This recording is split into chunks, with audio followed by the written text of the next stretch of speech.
كنا غير كنحلموا ودابا كنآمنوا. فخر آخر يرسم على صدور من بعد ما كنا كننتظروا فرصة صغيرة والقليل من الحظ من أجل التأهل، ها نحن ذا اليوم نحصد الألقاب ولا نقبل الهزيمة. الحكاية بدأت عندما تأهل المنتخب الوطني المغربي لكأس العالم 2018 في روسيا بعد غياب طويل عن البطولة.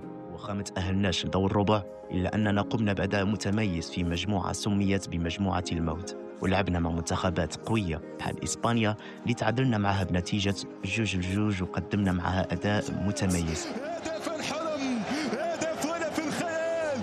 في سنة 2022 تورخناها في قطر وحققنا الحلم مع راسلافوكا، أول منتخب عربي وإفريقي كيوصل لنصف نهائي كأس العالم.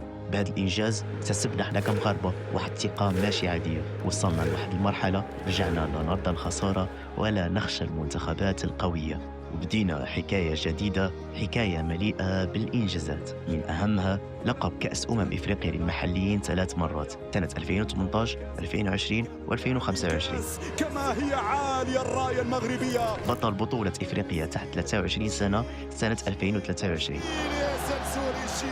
ميدالية برونزية في أولمبياد باريس سنة 2024. الوصول إلى رقم قياسي مع المنتخب الوطني المغربي 16 فوز متتالي، لقب كأس العالم للشباب 2025، وها نحن ذا اليوم نحتفل بلقب كأس العرب 2025.